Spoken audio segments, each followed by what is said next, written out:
بانجاز المركز الرابع نادي الزمالك رغم الظروف الصعبه. الحمد لله ربنا قدرنا الحمد لله، وعشان بس نفرح الناس اللي جايه كالعاده دي زي كل مره، وربنا يوفقنا ان شاء الله في اللي جاي. الحمد لله ان حققنا مركز رابع. خد بالك ده السنه اللي فاتت برضو حققنا المركز الرابع، مع ان طبعا عندك فرقه الجيش القطري والصدر القطري جايبين احسن فرقتين في العالم، منتخب كرواتيا والصدر القطري جايب مونبلييه الفرنساوي، فطبعا ده في حد ذاته انجاز، ودول ابطال وهم دول اللي رافعين اسم نادي الزمالك، وان شاء الله باذن الله دايما نبقى معاهم، وان شاء الله ان المجلس يحققهم مستحقاتهم ويقدر يحقق لهم اللي الفتره اللي فاتت كنا احنا مقصرين عليه ان شاء الله. الحمد لله على كل حاجه، احنا كنا ناويين ان احنا ناخد مركز احسن من كده، بس الحمد لله على كل حاجه. شايفك فرحان وانت بتبص على جمهور الزمالك وشايف فرحه في عينيك. طبعا عشان احنا كل ده بنلعب علشان خاطر الناس دي. الف مبروك لجمهور الزمالك ومبروك لنا كلنا، وده انجاز عالمي وربنا يوفقهم وربنا يكرمهم ان شاء الله. وفي كل مكان بيشجعونا بينادوا باسم نادينا الزملكاويه والفخريه. الليله دي واحنا اللي في وراكم الزمالك ده نور عينيا، يعني كل الدنيا عشان نقولكم اولي اولي اولي اولي. لا لا لا لا لا لا لا لا اولي اولي اولي اولي. ثلاث فرق الاوائل مصنفين عالميا، التاكيل بطل اوروبا، سوداد ريال بطل الدوري الاسباني وبطل اوروبا، مونبلييه بطل الدوري الفرنسي اللي كان بيلعب باسم نادي السد. فنادي الزمالك ان هو موجود بين الثلاث فرق دول ده شرف كبير، باستثناء بقى ان احنا عندنا ظروفنا اللي هي مفيش دوري مفيش اعداد كلام من ده اثر علينا، لكن الحمد لله قدرنا نعمل مستوى جيد يليق باسم نادي الزمالك واسم كرة اليد في مصر الحمد لله.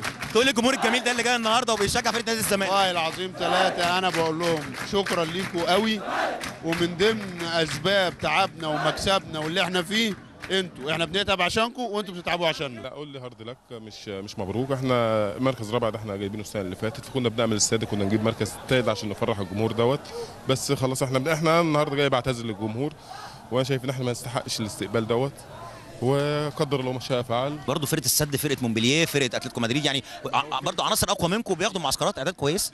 دي حقيقه بس هما الاثنين فرقه السد يعني اخر ماتش كان في 2 لعيبه اساسيين فيهم مريحين، فكانت فرصه بالنسبه لنا، لكن قدر الله ما شاء فعل. انا بعتذر بس للجمهور ده، وكل سنه وانتم طيبين. محتاجين دعم مجلس الاداره طبعا. ما بقتش فرق. حماده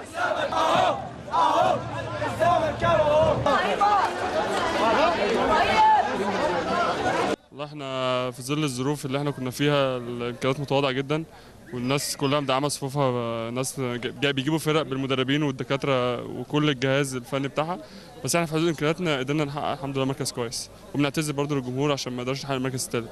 مستني مجلس اداره نادي الزمالك في الفتره القادمه. مستني التكريم، انا اصلا معار يعني مش نادي الزمالك، انا جاي اعاره، بس الفرق من نادي الشرطه. انا مستني بجد فريق الزمالك في كره يد حرام اللي بيحصل فيه دوت، نادي يعني فريق كويس جدا وما بيهتموش بيه خالص، ومهتمين بلعيبه الكوره، ما اعرفش امتى يهتموا بيه يعني مش عارف. الحمد لله يعني ربنا وفقنا الحمد لله، واللي احنا عملنا طلعنا بوجه مشرف لنادي الزمالك، وحققنا في اللي احنا نقدر عليه يعني، وخدنا رابع عالم ان شاء الله. متهيألي لو كان في دعم شويه من مجلس اداره نادي الزمالك ليكوا كان المركز كان هيتحسن عن كده.